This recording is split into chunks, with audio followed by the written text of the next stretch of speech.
बिस्मिल्लाहिर्रहमानिर्रहीम नहमदुहु व नुसल्ली अला रसूलिहिल करीम।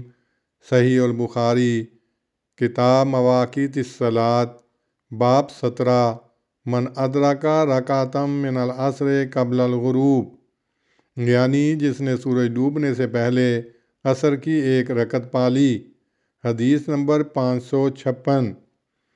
हज़रत अबू हुरैरा रज़ी अल्लाह अन्हु से रवायत है, उन्होंने कहा रसूलुल्लाह सल्लल्लाहु अलैहि वसल्लम ने फरमाया, अगर तुम में से कोई सूरज गुरूब होने से पहले असर की नमाज में से एक सजदा पाले तो चाहिए कि वह अपनी नमाज को पूरा करे, और अगर सूरज निकलने से पहले सुबह की नमाज से एक सजदा पाले तो चाहिए कि वो भी अपनी नमाज पूरी करे। इसी बाब की अगली हदीस 557 है। सालम ने अपने बाप से रवायत की कि उनके बाप ने उन्हें बताया कि उन्होंने रसूलुल्लाह सल्लल्लाहु अलैहि वसल्लम को ये फरमाते सुना कि तुम से पहले जो उम्मतें गुज़र चुकी हैं उनके मुकाबल तुम्हारी बकाए हयात की मिसाल ऐसी है जैसे कि नमाज असर से लेकर सूरज के गुरूब होने तक अहले तौरात को तौरात दी गई और वो अमल करते रहे, यहाँ तक कि जब आधा दिन रह गया तो वो थक कर रह गए और उनको एक एक किरात दिया गया। फिर अहले अंजील को अंजील दी गई और उन्होंने असर की नमाज तक काम किया, फिर रह गए और उनको एक एक किरात दिया गया। फिर हमें कुरान दिया गया और हमने सूरज के गुरूब होने तक काम किया और हमको दो दो किरात दिए गए। इस पर उन दोनों किताब वालों ने कहा, ए हमारे रब, इनको तूने दो दो किरात दिए हैं और हमको एक एक किरात दिया है, हालांकि हम तो ज़्यादा काम करने वाले थे। अल्लाह ताला ने फरमाया, क्या मैंने तुमको तुम्हारी मजदूरी से कम दिया है? उन्होंने कहा, नहीं। फरमाया, फिर ये तो मेरा फ़ज़ल है, जिसे चाहता हूँ देता हूँ। इसी बाब की अगली हदीस 558 है। हज़रत अबू मूसा रज़ी अल्लाह अन्हु ने नबी सल्लल्लाहु अलैहि वसल्लम से रवायत की कि मुसलमानों और यहूदियों और ईसाइयों की हालत उस शख्स की हालत की मानिंद है जिसने कुछ लोग मजदूरी पर लगाए कि वो उसके लिए रात तक काम करें, तो उन्होंने आधा दिन काम किया और कहा, हमें तेरी मजदूरी की ज़रूरत नहीं। उसने औरों को मजदूरी पर लगाया और कहा कि तुम अपना बकिया दिन पूरा करो और तुम्हें वही मजदूरी मिलेगी जिसकी मैंने शर्त की है। यहाँ तक कि जब असर की नमाज का वक्त हुआ तो उन्होंने कहा, ये लो संभालो जो कुछ हमने किया है।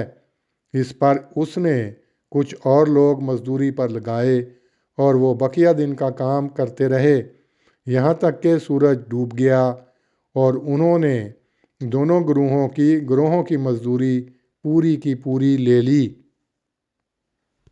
तशरीह बाज़ इस तरफ गए हैं कि हज़रत आयशा रज़ी अल्लाह अन्हा वग़ैरह की रवायात साबका तो ज़िक्र से मालूम होता है कि नमाज असर देर करके पढ़नी चाहिए, और इस बारे में इमाम अबू हनीफ़ा रहमतुल्लाह अलैह का मशहूर मज़हब ये है कि असर का इब्तदाई वक्त तब शुरू होता है जब किसी चीज़ का साया उससे दुगना हो जाए। बाज़ आइमा इसके ख़िलाफ़ हैं। साया दुगना होने के बाद सूरज रोशन रहता है और मगरिब तक इतना वक्त होता है कि इंसान नमाज असर पढ़कर 2-3 मील तक जा सके और सूरज अभी ऊंचा ही हो। नमाज असर जल्दी पढ़ने से यही मुराद है कि अपने वक्त के इब्तदाई हिस्से में पढ़े, ना सूरज डूबने से पहले कुछ पहले, जैसा कि आजकल देखा जाता है कि अक्सर लोग आखिरी वक्त इसे पढ़ते हैं। असल मसले के मुतल्लक रवायात पेश करने के बाद इमाम बुखारी रहमतुल्लाह अलैह ने जो बाब 17 कायम किया है तो इससे एक इस्तिस्नाई हालत की तरफ तवज्जो दिलाई है। बाज़ वक्त इंसान ऐसा मजबूर हो जाता है کہ اس کو نماز پڑھنے کا موقع ہی نہیں ملتا، جیسا کہ جنگ احزاب میں خود نبی صلی اللہ علیہ وسلم کے ساتھ ایسا ہوا۔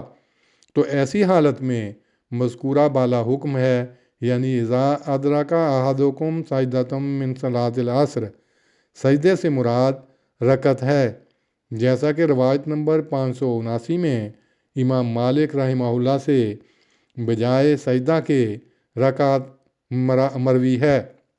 اس لیے عنوان باب میں رکعتا کا لفظ بطور تشریح اختیار کیا گیا ہے۔ جو لوگ اس استثنائی حالت کی بنا پر نماز عصر میں تاخیر کرنے سے متعلق استدلال کرتے ہیں وہ غلطی کرتے ہیں۔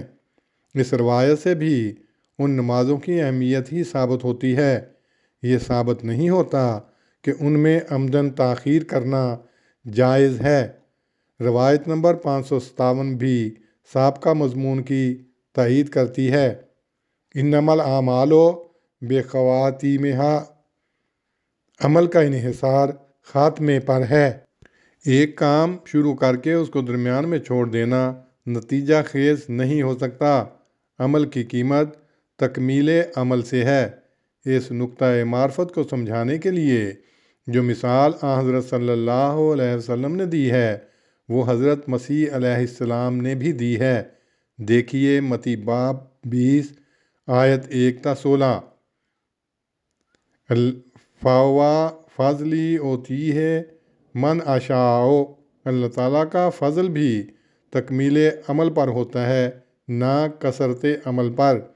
یہود و نصارہ نے کہا نحن کنا اکثر عملا، کہ ہم بہت عمل کرنے والے ہیں، مگر باوجود اس کے فضل الہی یہود و نصارہ کے شامل حال نہ ہوا۔ روایت نمبر 558 میں اس امر کی مثال دی گئی ہے کہ بغیر عذر کے کام چھوڑ دینا انسان کو کسی ثواب کا مستحق نہیں ٹھہراتا۔ فقالوا لا حاجۃ لنا الی اجرک، یہود و نصارہ نے کہا ہمیں تیری مزدوری کی ضرورت نہیں، یہ کہہ کر بغیر کسی معقول سبب کے کام چھوڑ دیا اور اپنا معاہدہ پورا نہ کیا، جس کا نتیجہ یہ ہوا کہ وہ اجر سے محروم ہو گئے۔ روایت نمبر 557 اور روایت نمبر 558 دو مختلف مضمونوں سے متعلق ہیں جو الگ الگ مثالوں سے واضح کیے گئے ہیں۔ پہلی مثال اس امر کی ہے کہ محض کثرت عمل کسی کو اللہ تعالیٰ کے فضل کا مستحق نہیں ٹھہراتا۔ دوسری مثال اس امر کی ہے کہ بغیر عذر کام چھوڑ دینا انسان کو اس کے حق سے محروم کر دیتا ہے۔ من ادرک رکعۃ من العصر قبل المغرب، ایک رکعت پڑھنے سے ساری نماز کا ثواب اسی کو ملے گا جو کسی صحیح عذر اور مجبوری کی وجہ سے نماز کو وقت پر نہیں پڑھ سکا۔ اگر وہ در حقیقت مجبور تھا اور نماز پڑھنا چاہتا تھا فعجزا، مگر بے بس ہو گیا تو وہ پوری نماز کے ثواب کا مستحق ہوگا، ورنہ نہیں۔ امام بخاری رحمۃ اللہ علیہ اس لطیف نقطے کی طرف اشارہ کرنے کے لیے باب 17 میں دو مختلف المفہوم روایتیں لائے ہیں۔ یہ نہیں کہ نبی کریم صلی اللہ علیہ وسلم نے ایک بات فرمائی تھی جس کو راویوں کے فہم اور حافظے نے معنی میں تغیر و تبدل کر کے کچھ کا کچھ بنا دیا۔ یہ بات کئی مثالوں سے ثابت کی جا چکی ہے کہ صحیح اور مستند روایتوں میں بعض وقت جو لفظی اختلاف راویوں کی طرف سے ہوتا ہے اس سے اصل مفہوم میں فرق نہیں آتا۔ اللہم صلی علی محمد وعلی آل محمد کما صلیت علی ابراہیم وعلی آل ابراہیم انک حمید مجید۔ اللہم بارک علی محمد وعلی آل محمد کما بارکت علی ابراہیم وعلی آل ابراہیم انک حمید مجید۔